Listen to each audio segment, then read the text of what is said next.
Latin America. It's a region I discussed many times over due to its extreme cultural, genetic, historic, and ethnic diversity, and it's also split between countless different countries, some of which are smaller than the average state of the US. So, who really cares about who's who? Who really knows the difference between El Salvador and Honduras, or Paraguay and Uruguay? I'll tell you who. The Masamen do. In fact, one of my most popular videos is over the small South American country of Paraguay, of which the majority of its inhabitants don't even speak Spanish as a first language, strangely enough, due to a pretty horrific war in their past with their neighbors of Argentina and Brazil. And this goes to show that the more you learn about different countries in terms of their people, their history, their geography, the easier you find it to differentiate. For instance, there are Latin American countries that would seem almost alien to one another, as compare the Dominican Republic, an island nation of predominantly multiracial Euro-African descent, speaking a Spanish dialect most closely related to that spoken in the Canary Islands off the coast of North Africa, to Argentina, a predominantly European-descended South American country who speak a Spanish dialect that has been most heavily influenced by European migration, so much so that it's even been described as Spanish spoken with an Italian accent. By the way, this is true for the United States as well, with dialects of English in the country being influenced by different immigrant groups, with that spoken in the upper Midwest, such as North Dakota, Minnesota, and Wisconsin, having Scandinavian traits, and English spoken in the South being influenced by immigrants from the periphery of the British Isles. But the linguistic, cultural, historical, political, economic, and genetic makeup of Latin American countries are so different, it's quite hard to confuse any of them if you know a bit about the region. Latin America is, of course, the region of the American continents, North and South, that have a culture and history derived from and tied to the Latin nations of Europe, namely Spain, Portugal, France, and Italy, although Italy never had any formal colonies in the New World. And when most Americans think of Latin America, they're pretty much referring to the Spanish-speaking countries such as Mexico, Cuba, or Colombia, as well as the Portuguese-speaking Brazil. Generally, Haiti and other French-speaking regions like Quebec are not considered to be a part of the cultural Latin American realm, although they do fit the definition. After the massive wave of independence movements that arose throughout Hispanic America in the early 1800s, many different post-colonial nations came to be, with various conflicts of interest keeping them from uniting as a single country in the same way that the United States or Brazil had formed. But there were still some pretty gigantic nations that were established, such as the Mexican Empire. Yes, that's right, empire, the size of which would put modern-day Mexico to shame, encompassing Mexico along with most of Central America, with the exception of Panama, and of course large sections of what is now part of the southwest United States. It's rather strange to think about, but for a time, the government of Mexico largely emulated that of the Spaniards, whom they had just broken away from in the first place. It'd be the equivalent of the United States forming into the Kingdom of America after declaring independence from Great Britain. But the highly unstable and politically volatile Mexican nation was soon hit with waves of political violence and separatist movements, initially in the south, with the southernmost portion declaring independence in 1823 as the Federal Republic of Central America. But even this didn't last long, as the entity soon split into several smaller republics you'd recognize today, such as Costa Rica, Nicaragua, Los Altos, El Salvador, and of course Guatemala. Wait a minute. You've never heard of Estado De Los Altos, clearly the most distinguished and powerful Latin American country in history?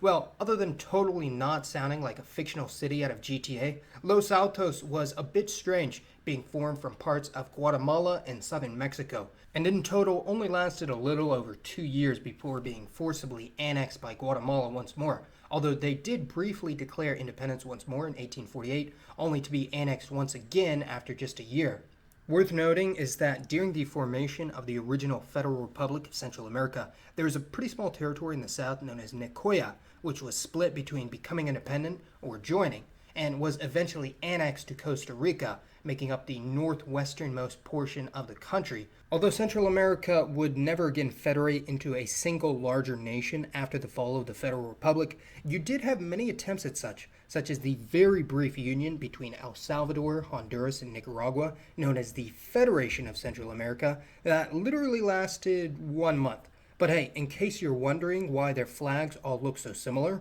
well, now you know. As for the northern half of Mexico, the story of how American and European settlers, along with Tejano dissidents, formed the Republic of Texas is pretty well known in the United States. But this wasn't the last attempt at chipping away northern Mexican territory by the Anglos. As a couple of decades after Texan independence, American mercenary William Walker attempted to recreate this success in the Republic of Lower California, a briefly declared unrecognized state established by Walker and his handful of supporters in the 1850s, and subsequently the Republic of Sonora, wishing to have his fledgling nation annexed by the U.S. as a slave state, just as Texas was, but he was quickly ousted by the Mexican military. Fleeing to Central America, he attempted to do the same thing in Nicaragua, which was actually kind of successful, taking over the whole country before he was finally captured and executed. Outside powers weren't the only threat to the territorial integrity of Mexico, however, as many Mexican dissidents, emboldened by the defeat of Santa Anna to the Republic of Texas in the north, took this as an opportunity to declare independence for reasons unrelated to the Texans or William Walker, with the states of Coahuila, Nuevo León, and Tamaulipas uniting as the Republic of the Rio Grande, and they had a pretty awesome looking flag as well, although this time the rebellion was very swiftly put down by the Mexican army. A bit after this, the states of Yucatan, Campeche, and Quintana Roo also declared independence as the Republic of Yucatan, which, although unrecognized, actually managed to last nearly 7 years from 1841 to 1848, and somehow had 11 presidents. After a major internal revolt by the local Mayans caused complete havoc for the Hispanic citizens, they were forced to request the Mexican government for aid, which they provided in return for the Republic of Yucatan being reincorporated back into Mexico. Nearby in Central America, a rather unorthodox nation had formed on the Caribbean coast that was an interesting alliance between the local Amerindian population, known as the Mosquito or Mesquitu, escaped African slaves, and various European powers that were antagonistic towards the Spanish at the time, such as the Dutch, but especially the British. Hence, the Mosquito people evolved into a sort of mixed-race Creole people of predominantly Native American and African descent, with minor European admixture as well, and declared their own independent kingdom along the coast of what is now Honduras and Nicaragua, with strong British support.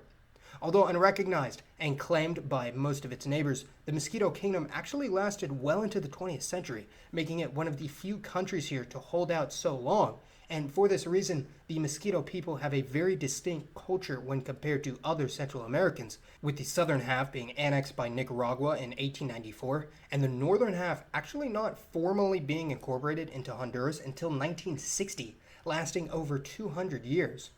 Although some people don't consider it to be a part of Latin America, Haiti does have a rather strange and often bewildering history of twists and turns, initially declaring independence from the French and subsequently devolving into the Republic of Haiti in the south and the Empire of Haiti in the north, before unifying and taking over all of Hispaniola for a time. Moving on to South America, these nations were not so much separatist states such as those discussed for the bulk of this video, but rather attempts to unify large swaths of Latin America into a single country, with one of the largest and most famous being the Republic of Colombia from 1819 to 1831, later referred to as Gran Colombia, which was a result of Ecuador, Venezuela, and you guessed it, Colombia unifying as one massive conglomerate with Simón Bolívar, who is essentially considered to be the most important founding father of Latin America, as its president in 1819.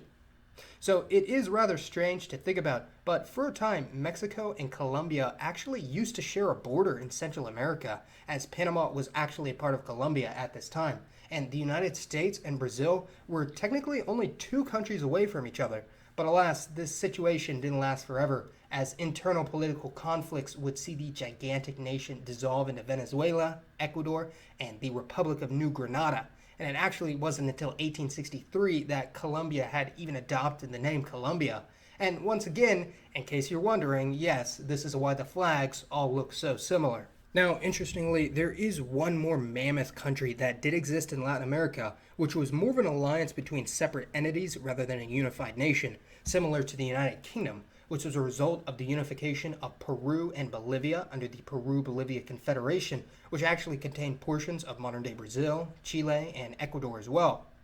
This confederation was divided between the Republic of North Peru, South Peru, and Bolivia, and united mainly as a result of conflicts with Gran Colombia to the north, as once the Spanish were defeated, the remaining Hispanic territories quickly broke down into infighting and chaos. Now, Paraguay was almost a lost country, since after a devastating war with its neighbors killed nearly 90% of its adult male population, Argentina proposed partitioning the remaining territory between itself, Brazil, and Bolivia, but in the end, cooler heads prevailed.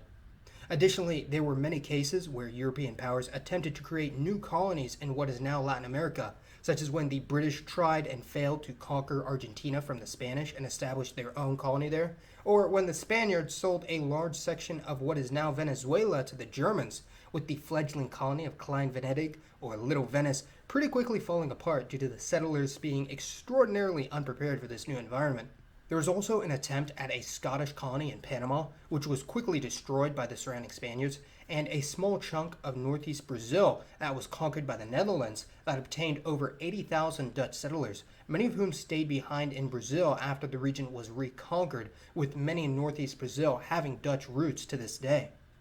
But it is rather interesting to think how these colonies would have evolved as independent countries if they went down that route, and how any of the previous lost Latin American nations would have fared if they had survived. So please go and let me know your thoughts on these strange and unique historical countries, and for today's poll, let me know which one of these lost Latino countries you find to be the most interesting and you'd like to learn more about. As always, this has been Mason. Thanks for watching, everyone, and I'll see you next time.